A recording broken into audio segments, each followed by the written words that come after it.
the Fed will not be able to get interest rates to 5% without causing a recession, not to mention the impact on the deficit and a lot of other things.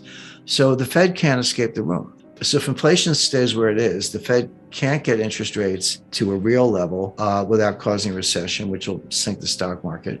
But even if inflation comes down a little bit, that'll be a sign of recession. So you're raising rates into a recession, which will cause a recession. You end up in a recession either way.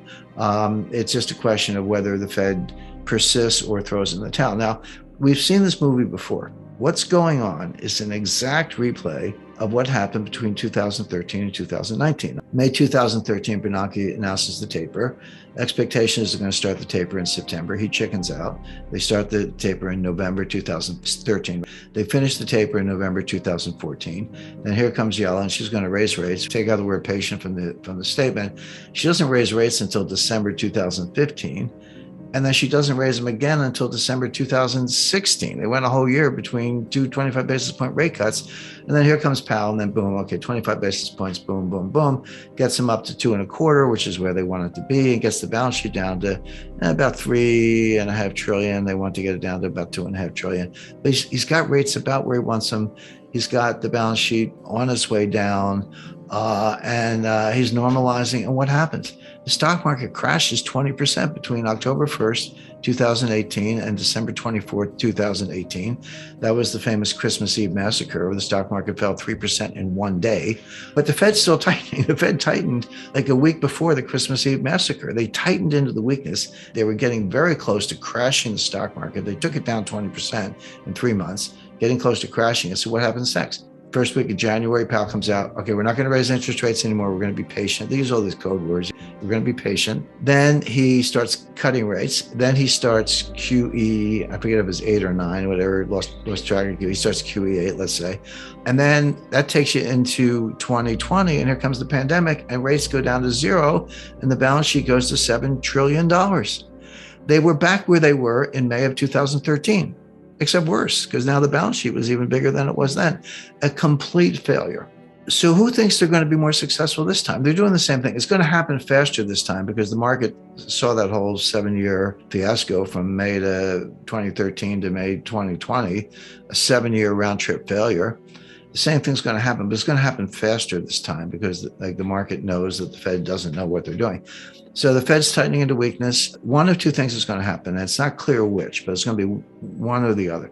They're going to keep tightening and keep tightening and keep tightening, try to get a handle on inflation and crash the stock market. Or they're going to lose their nerve, back off on the tightening, and then inflation is just going to rip, which will also crash the stock market. So take your pick, but it's going to be one or the other. But this idea of a soft landing is nonsense. The 2021 thesis was that, inflation grew. Part of it was base effects because, the way the government calculates inflation, it's monthly data compared to the year before. So it's year over year, monthly, then annualized. And so one could easily explain inflation in April, May, June 2021 because you were comparing it to 2020, which was the worst recession since 1946. But the base effects would run off in September, October, November, but the inflation persisted, even though the base effects were gone. So now it's like, okay, this is real inflation. It's coming from somewhere else. It was coming from the supply chain, which the Fed can't do anything about either because the Fed doesn't drill for oil. They don't build pipelines and they don't grow wheat. The Fed can't do anything about any of those things.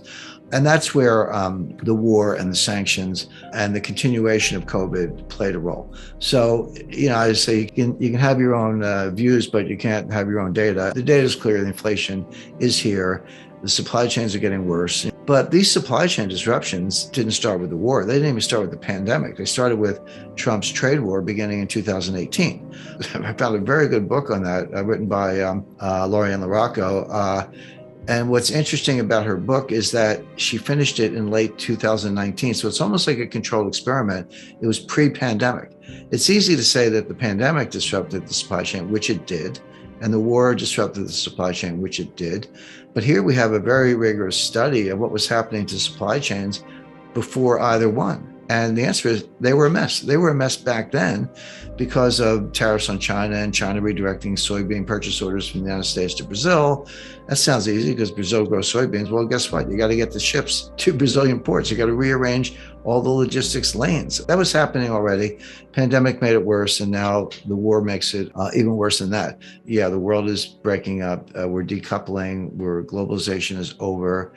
There'll be a new form of it. It's not the end of world trade, but you're going to see, maybe the Five Eyes, UK, US, Canada, Australia, New Zealand, and friends in Western Europe form a new trading bloc, but exclude China and Russia. It'll be a little bit more like the Cold War.